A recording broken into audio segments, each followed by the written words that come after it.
Jimmy O from JoBlo. I'm about to hop on with my guy here. You guys want to come? I'm gonna go check out the Bikeriders. Come on, let's go.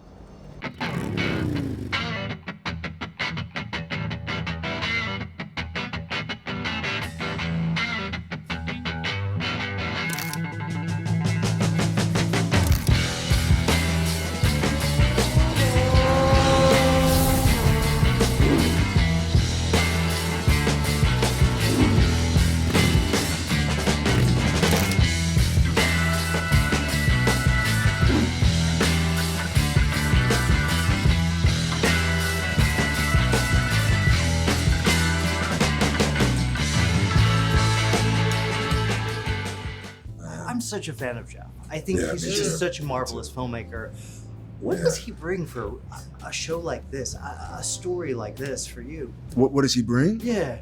Well, he had an incredible passion for this story in particular, and like you, I'm just such a fan of every one of his movies, because he has he's an incredibly confident filmmaker, but he has this humility at the same time and a tenderness, but yet is in touch with his own masculinity, but yet is has a very open, tender heart, and is very sensitive, and so he approaches it with this very poetic sense.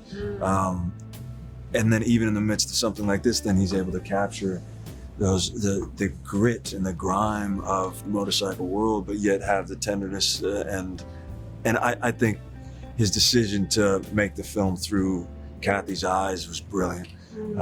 And so to see your perspective on it all was such a beautiful way of telling that story.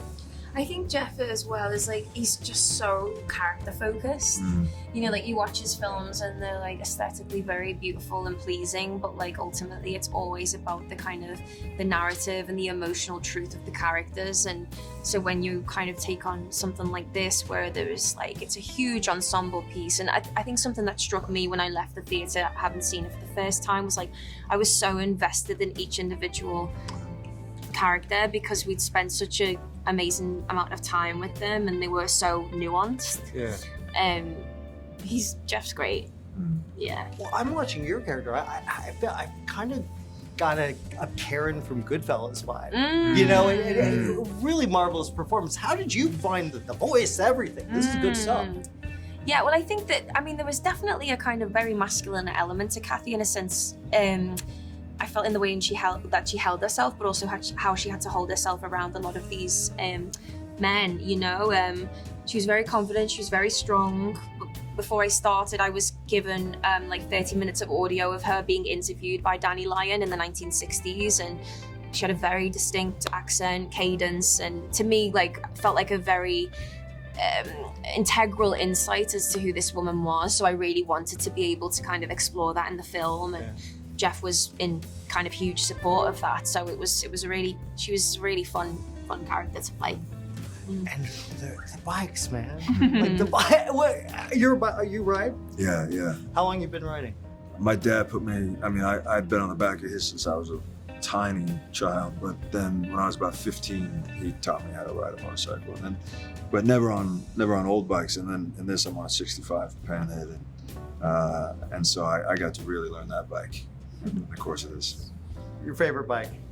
Man, I don't know. There's this 66 Shovelhead out there that I love so much that it's got a really fond place in my heart. Yeah. You've had a good year, dude. And It's been a year to be grateful for. Yeah. Is this the role? Is this the kind of direction you see yourself going in? These kinds of different types of Absolutely, stories? Yeah. I love to challenge myself in different ways, and just to work with filmmakers that I love and actors that I admire.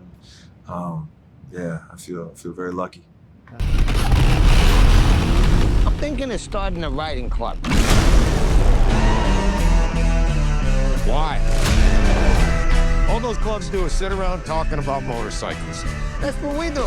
Good, I'm good. I like that jacket. I like where you put the Vandal sign. Thank you, dude. I gotta say, the last time I saw you was for Revenant. I was the one who lost all that weight, showed you the phone. Yes, legend. How are you? I'm good? great. Excellent. It's good to see you again, and you got me to go and get a tattoo. So I've gotten tattoos today for the first time. Excellent. What did you get? What'd you get? I got, stand up here. Stand up, Jimmy. I got this. Do you see it? Yes. Yes. And then I got this. Yes. Oh my God. We got the same. I got what? Dude, we're twins. Jimmy, you and me. Let's Oh, I love it, dude. So, go. It is.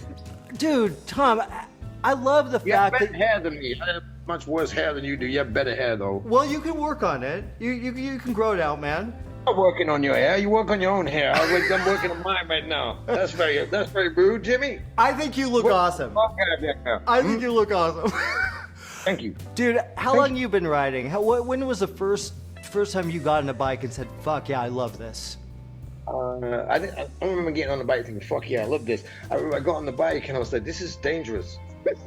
But that was about that was only 7 years ago, and but I used to have a moped. That's not the same, you know, but it is similar because it moves and it's got 2 wheels. But a motorbike with gears, and that took me until I was a bit older to really appreciate it. And I was very nervous at the time, and I think that's not hesitant nervous, but respectful. And I've enjoyed riding. I do enjoy riding now, but it is a thing. It's I know I'm going on a bike, and so I have an attitude that goes with that. Like if I'm working with anything that I enjoy, there's an element of risk. Yeah. Now, I've got to ask you, because I'm a huge fan of Jeff. I think he's one of the best filmmakers working. Yeah. What was it like, finding this character and working with Jeff and getting into the script? What a great script.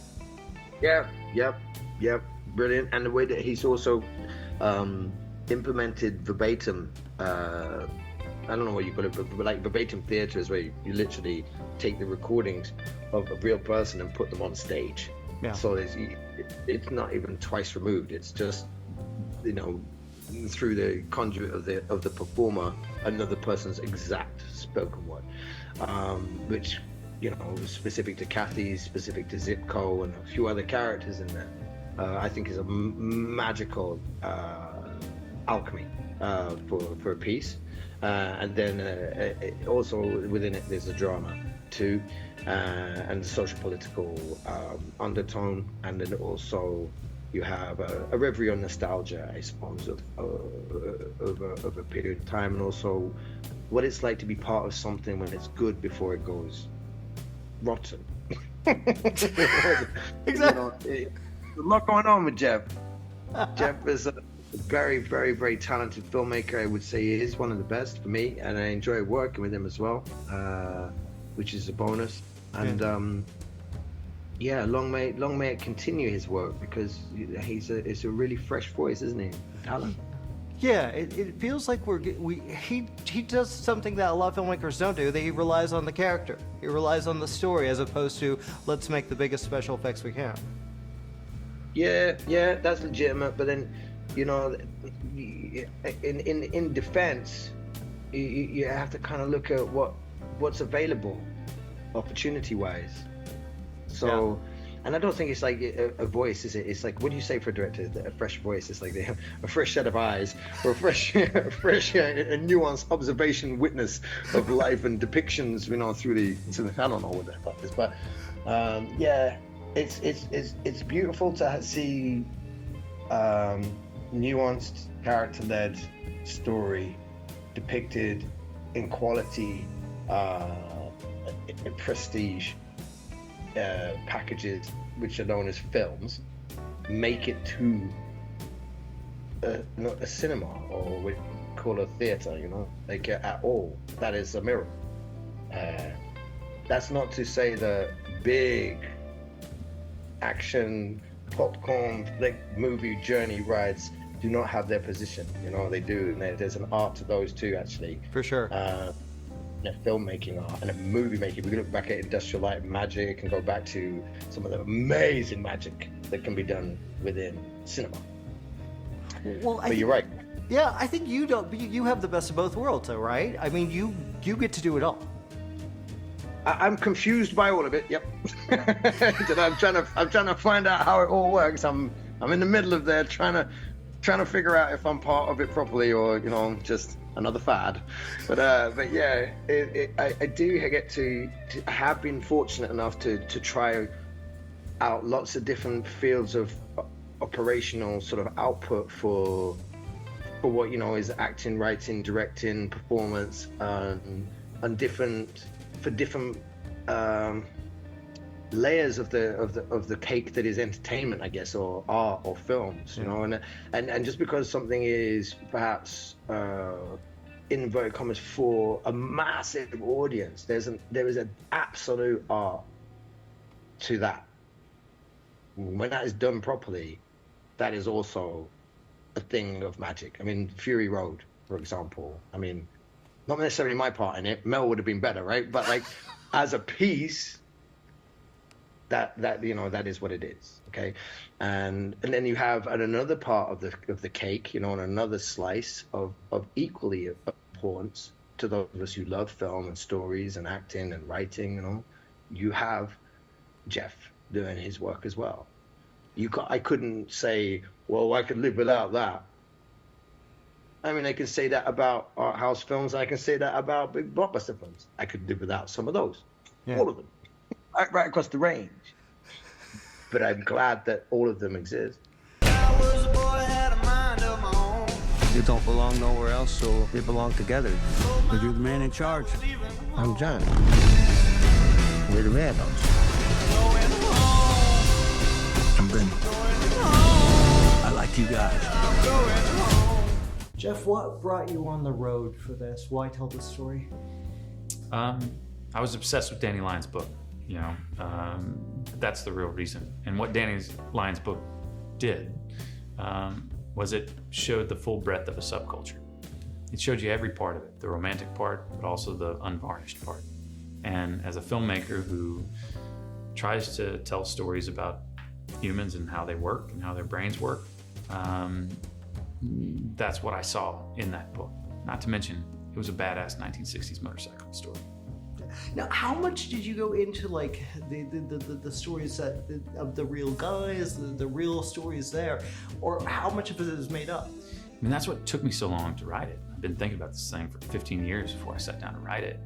And it was really trying to find that balance. Because I would say 70% of the dialogue's taken from these real interviews that Danny did in the mid-60s. But probably 80% of the story's made up. So how do I find this balance? First off, I'm gonna fictionalize this club. Danny rode with the Chicago Outlaws. That is a club that exists. I didn't want to step on their toes. I didn't want to offend them. Yeah. And quite honestly, I didn't want to tell their story. So I knew there would be a fictionalized element. Also, a lot of the characters are amalgams. You know, I had these great lines, but I didn't necessarily need 100 characters. I still have a lot of characters, but so I would take lines from other places and kind of, you know, build characters that were representative of maybe multiple characters that Danny interviewed, multiple people.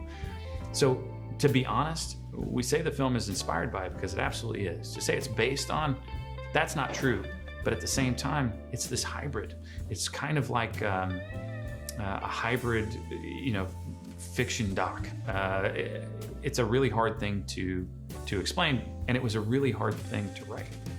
I can imagine. Well, because you're also, you've got to impress people that aren't easily impressed. I guess with any movie, yeah. Like to get to do this and to get to do it on this level with the actors that I got to work with the budget that I got to work with, you know, you got to make a movie that people want to watch. At the same time, you want to be honest to what the source material is and honest to what human behavior is. And so that's my job, though. Yeah. Well, you know what I dig about your work in general, the grounded nature of it. This feels like, I'm watching this, I almost feel like I'm watching a movie from the 70s. That's great. That's very flattering to hear. You know, I've always found that to make something universal, which is your goal as a filmmaker, because you want to sell tickets. You want a lot of people to talk about your work. But the shortest route to universality is through regional specificity. You know, stories take place in a particular place. And you shouldn't forget that as a storyteller, because so much is defined by it. And I'm confused by how many films seem to forget that. You know, the the place tells you everything. It tells you what these people do for a living. It tells you what they dress like, what they sound like, how they behave to a certain degree. So much comes from place. And that's always been front and center in all my films. Yeah, I've noticed that, and especially with you have this great cast.